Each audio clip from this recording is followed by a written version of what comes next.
Imaginiez-vous que vous sortiriez ainsi, émergeriez ainsi de l'indépendance congolaise, mon général? Que voulez-vous dire par là exactement?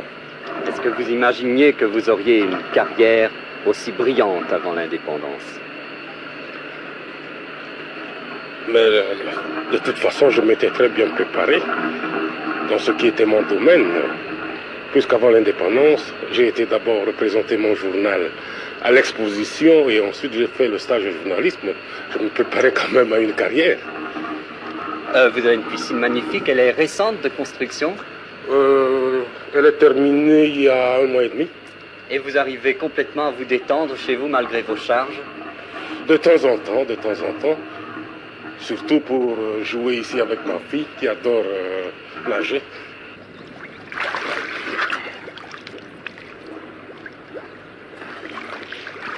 Voilà donc au petit matin du 18 novembre, le général Mobutu, nageant tout exprès pour la télévision, dirait-on, parfaitement décontracté, à 6 jours de son coup d'État.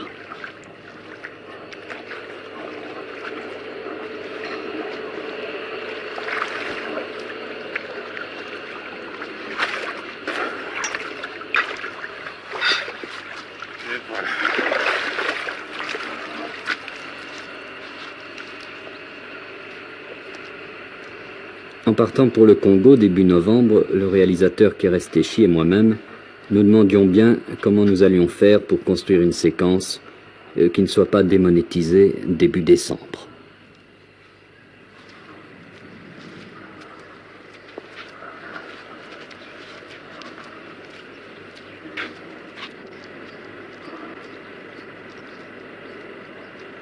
Une chose me paraissait certaine, au Congo, celui qui dispose du pouvoir au moment d'une campagne présidentielle dispose par le fait même d'un atout important.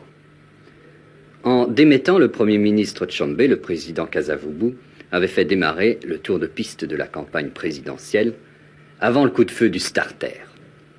Oh, je ne suis un vieux spécialiste ni de la politique congolaise, ni du palais des sports, mais il me paraissait évident qu'à Léopoldville, en tout cas, rien ne peut se faire sans l'accord, au moins tacite, de l'armée. Et je me demandais combien de temps le général Mobutu allait laisser faire le président Kasavubu et la nouvelle équipe ministérielle. Il y avait quand même des faits qui me paraissaient troublants. La frontière avec Brazzaville venait d'être rouverte avec éclat. Or, Brazzaville ne cache pas son soutien à la rébellion et ça ne peut quand même tout de même pas plaire au général Mobutu. Il y avait aussi cette déclaration ambiguë du président Kasavubu à propos des volontaires étrangers. J'avais eu l'occasion de lire, affiché en bonne place, un appel du général Mobutu aux volontaires, leur demandant de ne tenir aucun compte des rumeurs qui circulaient à leur sujet, et en tout état de cause de n'obéir qu'à ses ordres à lui. En nous attachant début novembre au général Mobutu, en quelque sorte pas à pas, grâce à Henri Los et à Philippe Cape, qui constituent une équipe image et son, dont la mobilité et le voyeurisme me paraissent assez exemplaires, nous étions certains de constituer de toute manière des archives utilisables tôt ou tard. Seulement, nous ne pensions quand même pas que ce serait aussitôt. Voici donc les derniers jours avant le coup d'État. Oh, c'est un récit coloré, que je trouve pour ma part comique, par certaines paroles, certaines scènes qui prennent une dimension extraordinaire, quand on sait un peu comme nous ce soir, un peu comme Dieu le Père, ce qui va se passer. Ça commence le 6 novembre au camp Kokolo. Madame, mes hommages, bonjour. José. Colonel, bonjour.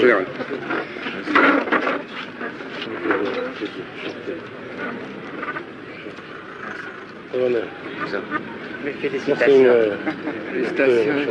Félicitations. Quand même. Ah bon, Ça doit mes respects, mon général. Félicitations, mon général. Félicitations, mon général. Enchanté.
le président Kasavubu vient nommer officiellement le général-major Mobutu au grade de lieutenant général.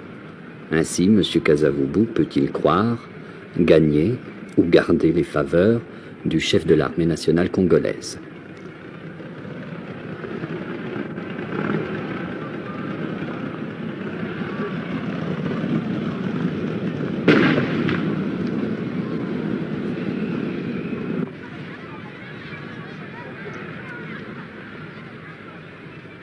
Visite au président de la République.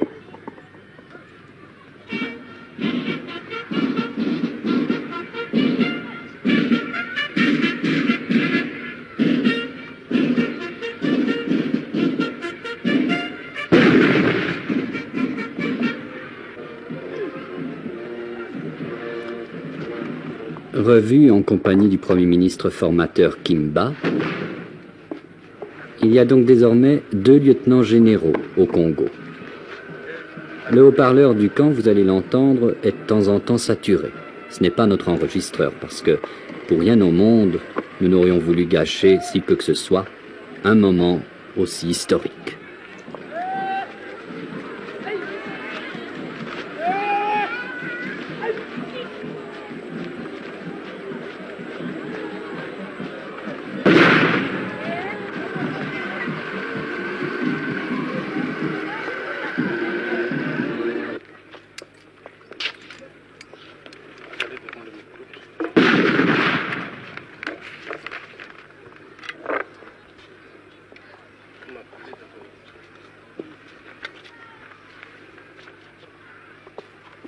Lieutenant général Joseph Mobutu.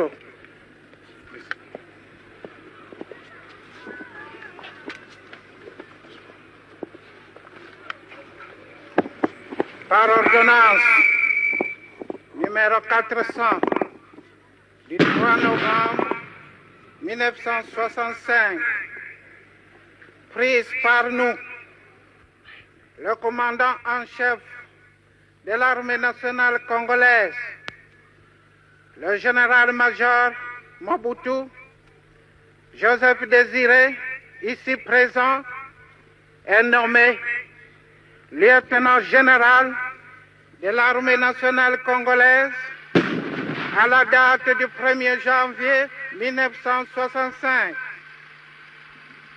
Généraux-major, colonel, lieutenant-colonel, major, capitaine, lieutenant, sous-lieutenant, sous-officier, caporaux et soldats de l'armée nationale congolaise. Comme nous, comme vous l'avez toujours fait dans le passé, continuez à lui obéir en tout ce qu'il vous commandera pour le bien du service et le respect de la discipline militaire.